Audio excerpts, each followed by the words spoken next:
एक टेकाड आहे आणि दोन टेंगुळ आहेत. मुख्यमंत्री टेकाड आहे आणि दोन डेप्युटी सीएम टेंगुळ आहेत. हे सह्याद्रीची उपमा स्वतःशी करतायत म्हणजे हास्यास्पद आहे.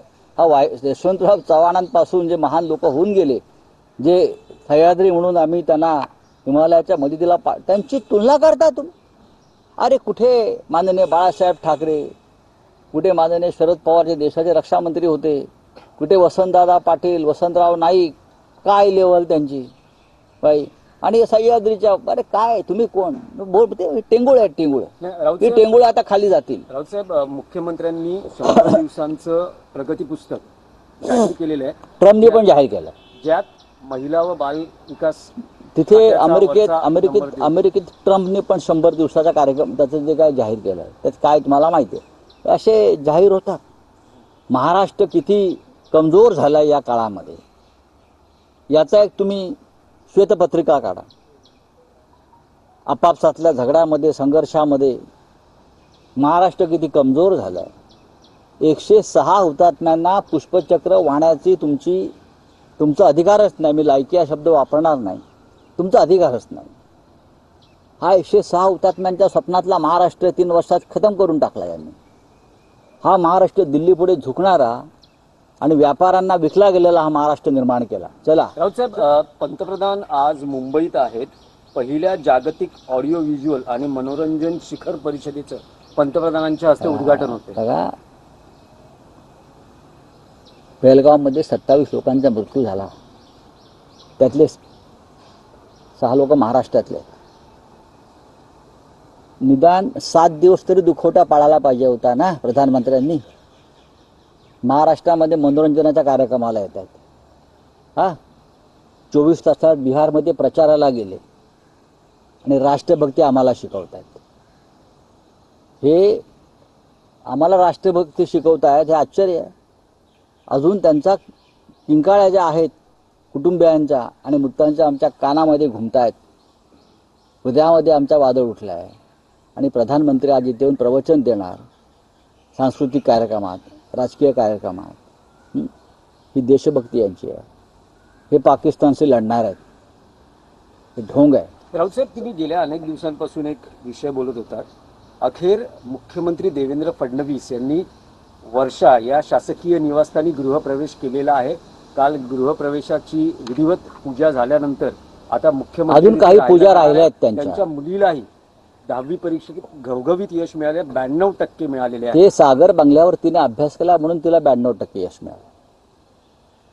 सागर बंगल्याचं यश आहे ते. ती मुलगी हुशारच आहे. आणि मुख्यमंत्र्यांच्या मुलीला 92% मिळाले म्हणजे महाराष्ट्राला 92% मिळाले. कौतुक आहे त्या मुलीचं मला. आता ती वर्षावर गेलेली आहे. ते लोक सगळे काल त्यांनी पूजा अर्चा केलेली आहे. मी त्यांना शुभेच्छा देतो. मला आशा आहे की त्यांनी जमिनीत पुरलेली गुवाहाटीवरून आणलेली मंतरलेली शिंग जमिनीतून बाहेर काढून त्याचं विसर्जन केलं असेल अशी मला आशा आहे. आणि त्यांना तिकडे शांतपणे झोप लागो.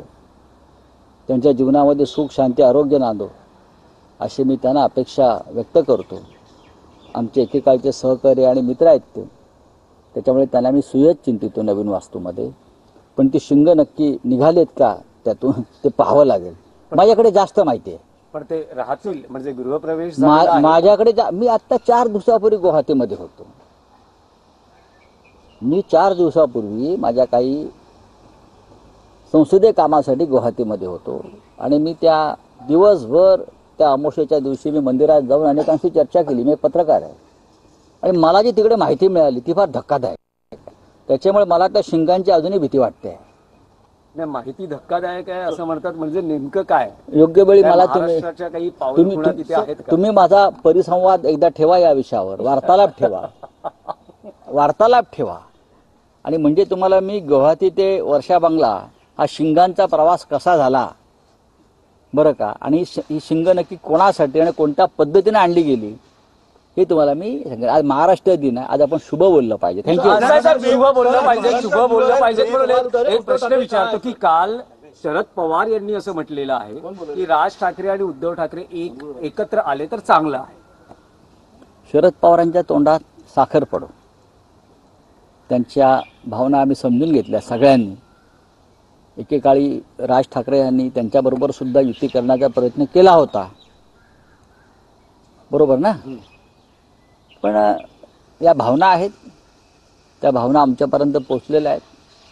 स्वतः माननीय उद्धव ठाकरे हे या विषयावर अत्यंत सकारात्मक आहे, अत्यंत सकारात्मक आहे. आणि माननीय उद्धवजींचा हा सकारात्मक विचार महाराष्ट्राचं राजकारण भविष्यामध्ये पूर्णपणे बदलून टाकल्याशिवाय राहणार नाही. चले तुम्ही म्हणालात उद्धव ठाकरे सकारात्मक आहेत, तर मग पाऊल कधी पडणार? कारण राज ठाकरे हे मुंबईत आलेले आहेत. राज ठाकरे मुंबईत आलेले आहेत. उद्धव ठाकरे 4 तारखेला येणार आहेत. तुम्ही वारंवार म्हणतात की त्यांच्या सकारात्मक आहेत, बघा, तर पाऊल कधी पडेल? कारण आता थेट अशी वेळ आलेली आहे की दोन्ही बाजूचे समर्थक, अगदी शिवसेनेचे समर्थकही शिवसेना भवनाच्या प्रवेशद्वारापर्यंत येतात आणि राज ठाकरे उद्धव ठाकरे यांनी एकत्र यावं असे पोस्टर्स झळकवत आहेत. झळकवू द्या ना, झळकवू द्या. आम्ही पाहिले पोस्टर्स, त्यात नवीन काय पाहू ना, आम्ही योग्य वेळी बघू. चला बोले, आपका क्या बेटा? प्रधानमंत्री आज मुंबई में है, बोला एक ना. तरफ जो है कश्मीर में हमला हुआ है 27 प्रधानमंत्री ने आज भी देश में शोक का माहौल है. महाराष्ट्र में भी शोक है. महाराष्ट्र में भी 6 लोग मारे गए. तो हमें लगा